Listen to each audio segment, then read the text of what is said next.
Dios es bueno, hermanos, bienvenidos a nuestro servicio en español. Siempre queremos animarte y que compartas con nosotros cada viernes a las 7 como hoy.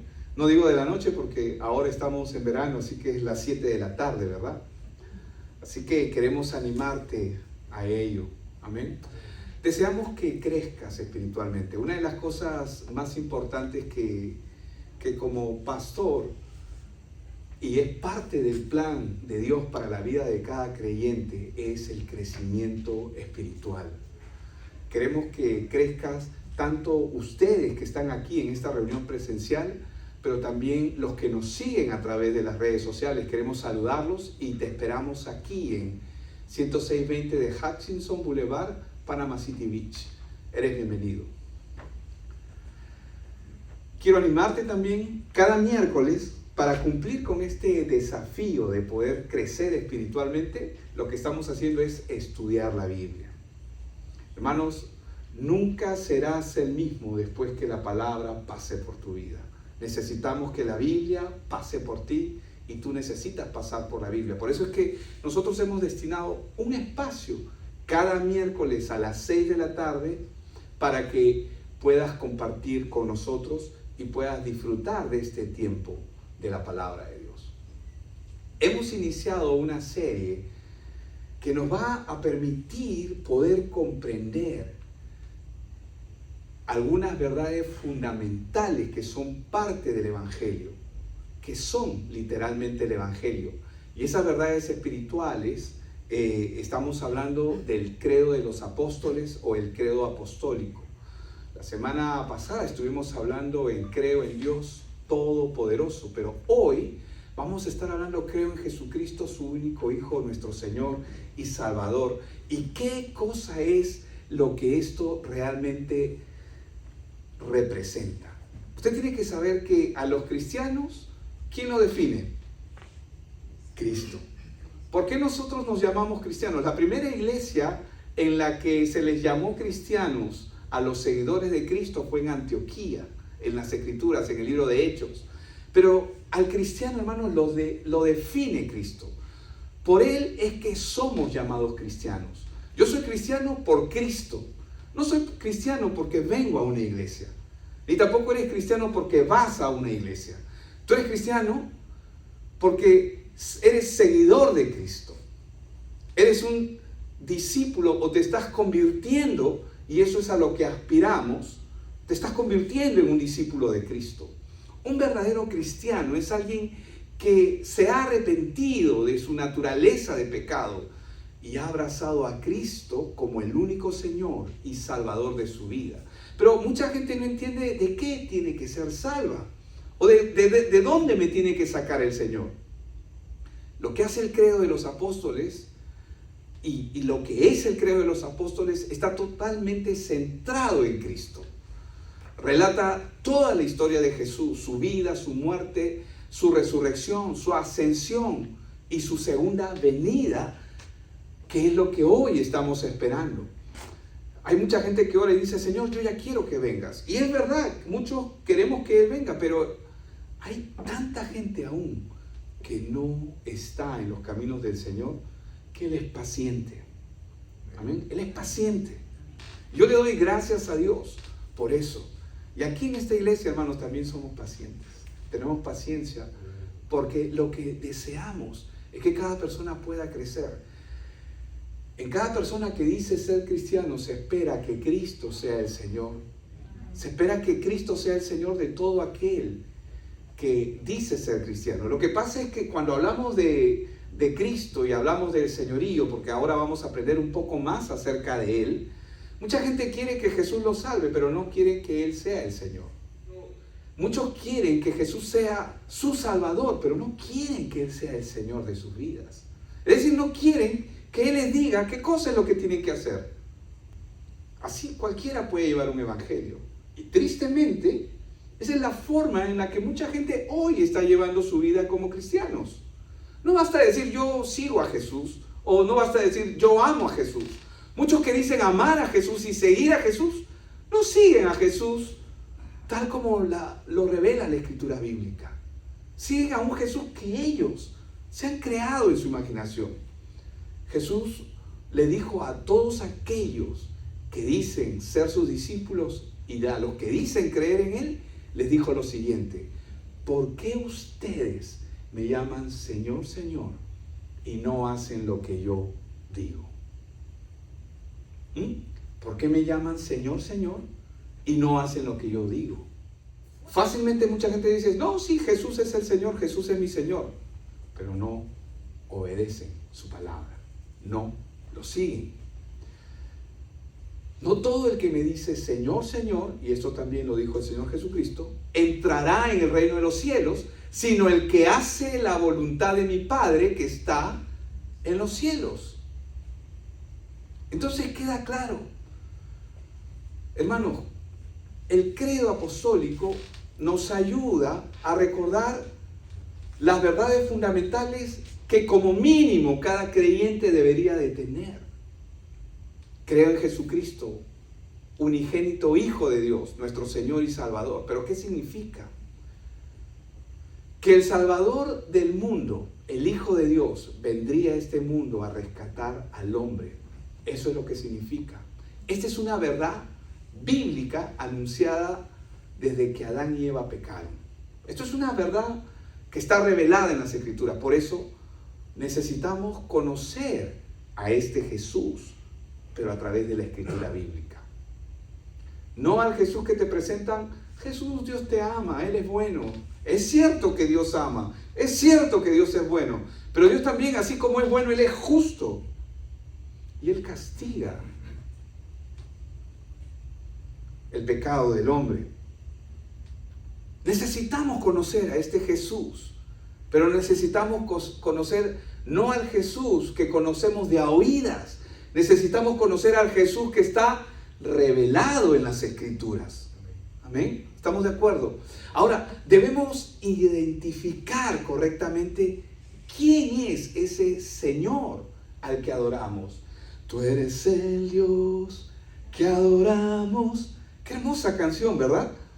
Él es el creador de los cielos, de la tierra. Lo cantamos, lo entendemos. Pero la pregunta es, ¿estamos conociendo a ese Señor? Algunos quieren a un Jesús como maestro solamente, o como ejemplo solamente. Es como cuando uno cita a un autor o a alguien más, pero no lo están viendo como el Hijo de Dios. No lo están viendo como el Salvador de este mundo. No están viendo a Cristo como lo que Él es verdaderamente. Están viendo a un Cristo que, bueno, sí, me cae bien, es chévere, pero no lo están conociendo como el Salvador que Él es, como Dios todopoderoso que Él es, como la encarnación de Dios que vino al mundo a rescatar al hombre. Algunos quieren a Jesús como Salvador, pero no están dispuestos a que Él sea su Señor. Al igual que en los primeros siglos de la iglesia, cuando la iglesia cristiana empezó, se ha introducido dentro, lamentablemente, de la iglesia, se comenzó a introducir una fe falsa, una fe que no viene de Dios. Ahora, se requiere de valor y esfuerzo para ser un cristiano de la Escritura. Porque ser un cristiano de palabra, todo el mundo es un cristiano de palabra. Oye, ¿tú crees en Dios? Claro, ¿cómo no voy a creer en Dios? Él es el Hijo de Dios. Todo el mundo dice eso. Pero se requiere de valor y esfuerzo para ser un cristiano de la Escritura. O sea, un seguidor de Cristo, no que dice que sigue a Cristo, sino que conoce a Cristo a través de la Escritura y camina con Él a través de la Escritura. La fe que se nos ha dado en Cristo requiere conocer las Escrituras bíblicas. Si tú quieres conocer al Señor, necesitas conocer las Escrituras bíblicas. No puedes conocer a Dios sin conocer las Escrituras bíblicas. Tú no puedes tener una fe ciega. No existe tal cosa. Ese es un cuento que a veces mucha gente se ha creído. En la historia cristiana, muchos creyentes, hermanos, enfrentaron persecución, encarcelamiento, incluso la muerte por su fe en el Evangelio, porque ellos comprendieron. ¿Qué dice el libro de Judas, el versículo 3? dice, amados, por el gran empeño que tenía en escribirles acerca de nuestra común salvación. Él está escribiendo a otros hermanos porque él está con ese deseo en su corazón de estar en una misma línea, en un mismo pensamiento. Porque tú y yo podemos estar hablando, pero no necesariamente podemos estar en un mismo pensamiento. Porque el concepto que una persona tiene de amor y otra es distinto. El concepto que una persona tiene de discípulo y otra persona que tiene de discípulo es distinto. Amados, por el gran empeño que tenía en escribiros acerca de nuestra común salvación, he sentido, dice, la necesidad de escribirles, exhortándolos a luchar ardientemente por la fe que una vez para siempre fue entregada a los santos. Esto nace de un corazón que entiende quién es Dios y que no quiere ver a sus hermanos que se desvíen, no quiere ver que sus hermanos comiencen a entrar en cuentos, en fábulas o en una fe falsa. Pues algunos hombres se han infiltrado, dice, encubiertamente, los cuales desde mucho antes estaban marcados para esta condenación. Impíos que convierten la gracia de nuestro Dios, ¿en qué? En libertinaje, dice, y niegan a nuestro único soberano y Señor Jesucristo. Hermano, Jesús es el Hijo de Dios. ¿Por qué es el Hijo de Dios? Porque Él es la segunda persona de la Trinidad. Estuvimos compartiendo un poquito acerca de la Trinidad. Es decir, Dios es un solo Dios. En el español, Dios es un monosílabo plural. Es decir, una sola sílaba, y es un plural al mismo tiempo, que denota pluralidad. Dios no es uno, son tres, pero es un solo Dios que se manifiesta en tres personas. Quizás el aspecto más profundo de la encarnación es que antes de la encarnación el Hijo ya era el unigénito Hijo del Padre desde la eternidad. Es decir, Jesús no existió hace 2000 años. Hace 2000 años Él vino a esta tierra, que es muy diferente. No sé si me dejo entender. Jesús vino a esta tierra hace 2000 años, pero Él ya existía desde antes. Él no es una criatura creada como nosotros lo somos. Nosotros sí existimos. Yo existo desde el 74, quizás antes. Digo el 74 porque el 74 nací, pero fui concebido antes. Jesús no es una criatura creada como nosotros lo somos. Él es eterno, Él es el eterno Hijo de Dios que se encarnó, que vino a esta tierra, que vino a este mundo para ser uno de nosotros. Y así lo declara la Escritura para que cada persona pueda saber quién es ese Jesús. Tú necesitas conocer a Jesús. Tú no necesitas conocer las melodías. Ay, qué lindo, cantamos y adoramos a Dios, pero tú necesitas conocer al Jesús de las Escrituras. Amén. Amén. El cual dice, aunque existía en forma de Dios, está hablando de Cristo, no consideró, dice, el ser igual a Dios como algo a que aferrarse. Dice, sino que se despojó de sí mismo, tomando forma de siervo. Es decir, dejó su naturaleza divina para venir a esta tierra. Ese es el Cristo que tienes que conocer. Tomando forma de siervo, haciéndose semejante a los hombres. ¿Por qué semejante y por qué no igual? Semejante porque la diferencia entre Él y nosotros es que Él nació sin pecado. Nosotros venimos con una naturaleza ya de pecado, corrupta. Y hallándose en forma de hombre, ¿qué dice? Se humilló Él mismo, haciéndose obediente hasta la muerte y muerte de cruz. Él sabía para qué vino. Por eso es que Él dijo, yo para esto he venido, yo para esto he nacido. Él siempre tuvo claro cuál era su destino. Cuando los discípulos empezaron a entender, y entre ellos, ustedes saben que el más osado era Pedro, y Pedro le dice, pero Señor, que esto no te acontezca. ¿Cómo vamos a permitir que te pase esto? No. Y Él dijo, apártate de mí, Satanás. Porque Él vino acá a morir. Él vino a ser sacrificado. Él es el Cordero de Dios que quita el pecado del mundo. Y el sacrificio de su vida iba a ser en una cruz.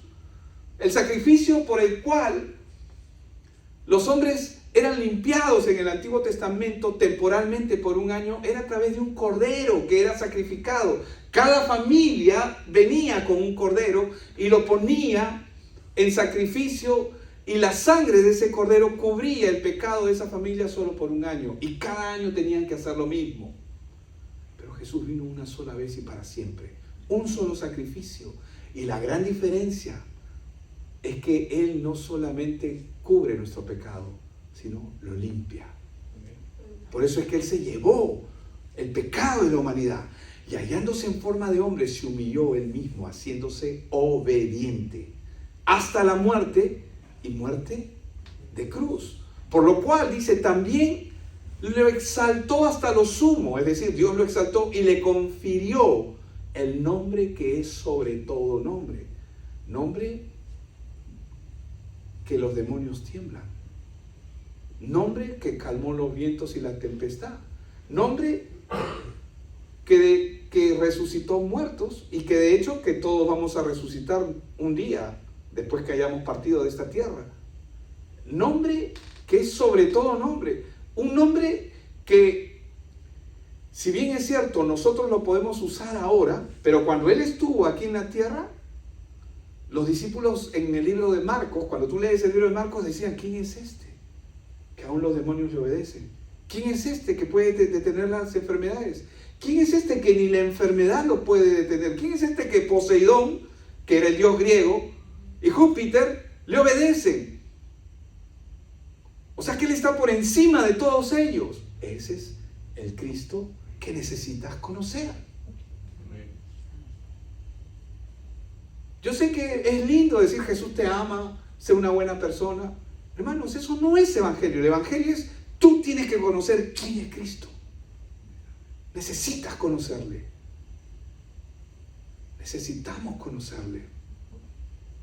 Y Dios le dio un nombre, sobre todo nombre, para que al nombre de Jesús se doble toda rodilla de los que están en el cielo, es decir, todas las huestes espirituales, ángeles caídos, ángeles de Dios, los demonios,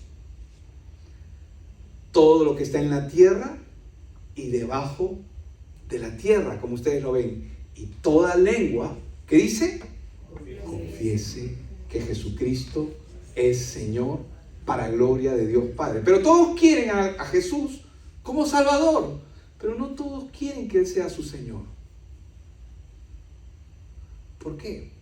Porque el hombre, desde que nace, tenemos un espíritu de independencia. ¿Se entiende esa palabra? Espíritu de independencia significa que a mí no me digas qué tengo que hacer. Yo hago lo que tengo que hacer y punto. Yo sé lo que tengo que hacer. A nosotros no nos gusta que nos digan qué tenemos que hacer. ¿Quién es Jesucristo, hermanos? Significa el Señor salva. Su nombre significa el Señor salva. Jesús, porque es completamente hombre, es decir, 100% hombre, y Cristo, porque es completamente Dios. Su nombre no es que sea compuesto, Él es Jesús Cristo. O sea, Jesús porque Él vino en forma de hombre, 100% hombre, y Cristo porque es el Hijo de Dios. Pero Él no usó su divinidad cuando estuvo aquí en esta tierra, sino que se mantuvo como hombre. Y como hombre cumplió lo que tú y yo no podemos cumplir. Vivir una vida recta, vivir una vida sin pecado. Él nunca pecó. Él es Dios encarnado, viniendo con un propósito claro a esta tierra. Él vino a rescatar a la humanidad que está corrompida por una naturaleza de pecado que todos hemos heredado. En Génesis 3:15 podemos ver el primer indicio de esta naturaleza. Cuando Dios da esta profecía, Él dice, pondré enemistad entre tú y la mujer y entre tu simiente y su simiente. Es decir, está hablando de la generación que iba a nacer en Cristo Jesús. Nosotros somos parte. Solamente hay 2 genealogías en este mundo. Usted dirá, no, pero yo tengo mi ancestro, yo tengo mi abuelo que vino de esta tierra o vino de este otro lugar, ellos emigraron aquí. No. En el mundo, en el orden natural, en el mundo natural solamente hay 2 genealogías. La genealogía de Adán, que es una raza caída, que está condenada hacia la destrucción y muerte. Por eso es que todos morimos. Y la genealogía de Cristo, que son los que nacen de nuevo por medio del Evangelio, que es lo que tú hoy estás escuchando. Cuando Dios vio, inmediatamente el hombre pecó, Él dijo, pondré enemistad, le dijo a la serpiente, entre tu simiente, entre tú y la mujer primero, entre tu simiente y su simiente, Él te herirá en la cabeza. Ustedes han visto en la película La Pasión de Cristo, cuando Cristo le pisa la cabeza a la serpiente, es un simbolismo. Pero eso es lo que hizo Jesús. Pero le dijo a la serpiente, y tú lo herirás en el talón, es decir, o en el calcañar. ¿Qué significa eso? Que recuperarnos, o sea, recuperar al hombre, recuperar lo que se había perdido, esta raza caída, le iba a costar el sufrimiento y muerte de cruz. Y así fue. Y así fue. Por tanto, vemos una profecía que anuncia su venida. El Señor mismo les dará esta señal. Una virgen concebirá. ¿Saben quién es esa virgen? Obviamente. Pero estamos hablando acá 600 años antes de que esto ocurra. O sea, hace 2600 años. Una virgen concebirá y dará a luz un hijo y le pondrá por nombre Emmanuel. Los niños siempre preguntan, pastor, ¿y por qué si Dios decía que se iba a llamar Emmanuel, por qué se llamó Jesús? Porque lo que está diciendo aquí es que Emmanuel es una palabra que significa Dios estará entre nosotros. Cuando Cristo vino, Dios estaba entre nosotros. ¿Me dejo entender? Dios estaba entre nosotros. Por eso es que la profecía que está diciendo acá, lo que nos está anunciando es que una virgen concebirá y dará a luz un hijo y le pondrá por nombre Emmanuel, porque es Dios mismo caminando con nosotros. Amén. Y Jesús, cuando da testimonio de esto, Él dijo, porque el Hijo del Hombre, es decir, Él, ha venido a buscar y a salvar lo que se había perdido. ¿Qué es lo que vino a buscar el Señor? A ti, a mí. Vamos a leerlo juntos. 1, 2, 3. Porque el Hijo del Hombre ha venido a buscar y a salvar lo que se había perdido. Para eso vino Cristo. Él vino a buscar y a salvar lo que se ha perdido. Él ha venido a rescatarte. La venida de Cristo es un rescate a esta tierra. Por eso es que Él dijo, no he venido a llamar a justos. ¿A quién vino a llamar? Grítelo, ¿a quién vino a llamar? A los pecadores. ¿Y quiénes son pecadores? Todos. Pero llamó a pecadores ¿a qué? Al arrepentimiento. Pero algunos no entienden esto. ¿Qué significa que Él haya llamado pecadores al arrepentimiento? Significa a que cambien su manera de pensar. Porque la cosmovisión o la forma en la que has aprendido a ver el mundo no es correcta. Necesitas cambiar tu manera de pensar. Y la única manera en que una persona puede cambiar su manera de pensar es a través de la escritura bíblica, a través del evangelio, a través de la palabra. La palabra es lo único que tiene el poder y la capacidad de ordenar nuestra mente. ¿Cuántos de ustedes usan lentes aquí? Pocos, ¿no? Algunos, ya, todos algunos, ok. Ya, cuando uno tiene una medida fuerte, uno está acostumbrado a una medida fuerte, y cuando no tienes tus lentes, como que tú no ves nada. Es horrible, sobre todo para las personas que tienen problemas fuertes de visión. Pero cuando se ponen los lentes, wow, dice, yo escuché el testimonio de una persona que sus lentes eran tan gruesa su miopía que prácticamente él hasta se había olvidado de los colores. Y dijo esto, me había olvidado cómo eran los colores. Tanto puede afectar la falta de visión. Así este mundo nos ha creado y nos ha adoctrinado de tal forma que tú no puedes ver el mundo real. El mundo en el que tú estás es un mundo falso. Es real, sí, porque tiene en este sentido, pero hermanos, este mundo no es lo que Dios ha preparado para ti. No sé si me dejo entender, pero lo que Él tiene para ti es mucho más. Pero necesitas entender primero el Evangelio. Necesitas venir a arrepentimiento. Arrepentimiento es cambiar tu manera de pensar para que empieces a cambiar tu manera de vivir. No he venido a llamar a justos, sino a pecadores, al arrepentimiento. El que cree en Él no es condenado, pero el que no cree ya ha sido condenado. No importa si la persona dice yo creo, pero ¿cómo se demuestra que cree y que no cree? Por los frutos. Una persona que dice que cree, pero ni siquiera lee la Escritura, se está engañando a sí mismo. Y es lo que al inicio, con el pasaje que iniciamos este mensaje, ¿por qué me llamas Señor, Señor? Y no haces lo que yo te digo. Lucas 6:46, ¿verdad? El que en Él cree no es condenado. Pero no estamos hablando de creer porque digo creo, significa que creo. Necesito creer, no en el Dios de mi imaginación. Necesito creer en ese Dios, en ese Cristo que se hizo hombre a través de la Escritura bíblica. Dice, pero el que no cree ya ha sido condenado porque no ha creído en el nombre del unigénito Hijo de Dios. Una cosa son las cosas que podemos decir y otra cosa son nuestras acciones. Nuestros actos hablan más de cómo somos de lo que nosotros podemos decir cómo somos. Y esta es la vida eterna, que te conozcan a ti, el único Dios verdadero, ¿y a quién? Y a Jesucristo, a quien has enviado. ¿Por qué? Porque al Padre, a Dios Padre nadie lo conoce. La única forma en que una persona puede conocer a Dios Padre es conociendo al Hijo. Y para conocer al Hijo necesitas conocer la Escritura bíblica. Necesitas venir los miércoles. Amén. Siempre animándote. Amén.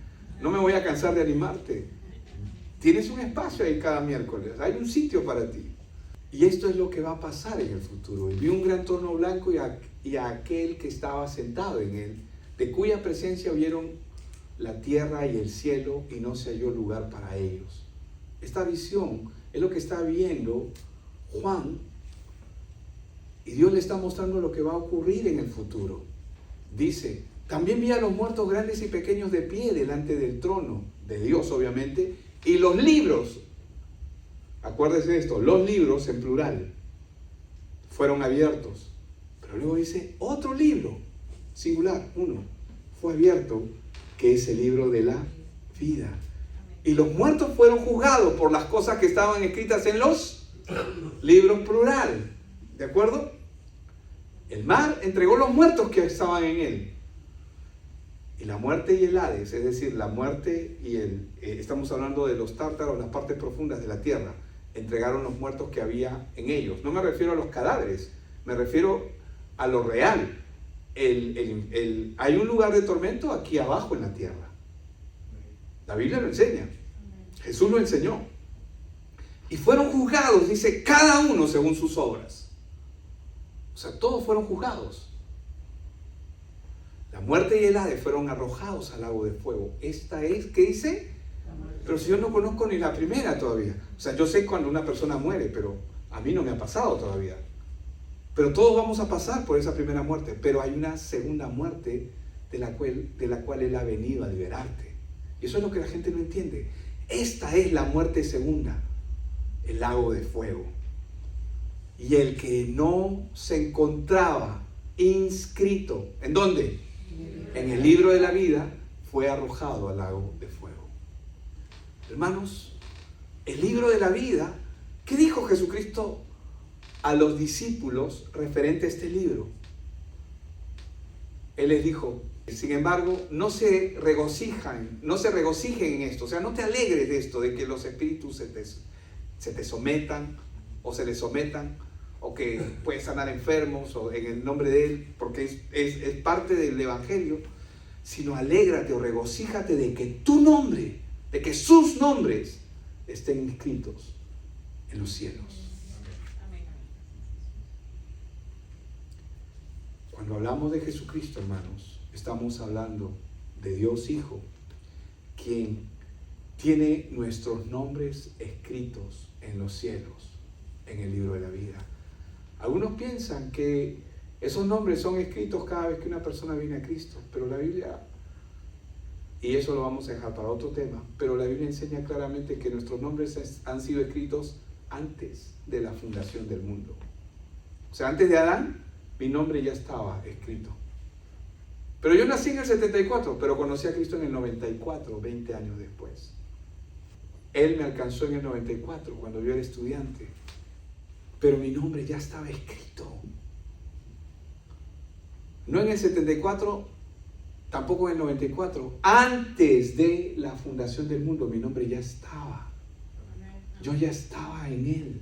Por eso es que la Biblia dice que cuando Jesús está en la cruz, Él, cuando dice consumado es, hermanos, esa era una expresión que en el griego es tetelestai, que ahora no lo voy a explicar, pero es una expresión que involucra gozo también, porque la deuda está pagada, porque Él está mirando a cada uno de nosotros. En el momento que Él está, o sea, uno dice, pero ¿cómo es posible, no? Es posible porque Él es Dios. Cuando hablamos de Jesucristo, estamos hablando del Hijo de Dios, quien tiene nuestros nombres escritos en los cielos, en el libro de la vida. En aquel tiempo se levantará Miguel, el gran príncipe que veía sobre los hijos de tu pueblo. Será un tiempo de angustia, el cual nunca hubo desde que existen las naciones hasta entonces. Y en ese tiempo tu pueblo será librado. Todos los que se encuentren inscritos, ¿en dónde? En el libro de la vida. Amén. Jesucristo, hermano, vino a rescatar a ese pueblo. Su muerte en la cruz es el pago, el sacrificio para nuestro rescate. Y su resurrección es nuestra victoria sobre la muerte y el pecado. Porque Él resucitó, nosotros vamos a resucitar. Pero cuando resucitemos, vamos a resucitar y vamos a recibir un cuerpo sin pecado. Ahora, ¿quién es este Jesús? Sepa pues con certeza toda la casa de Israel que a este Jesús, a quien ustedes les estaban hablando a los judíos, crucificaron, Dios lo ha hecho Señor. ¿Y qué? Y Cristo.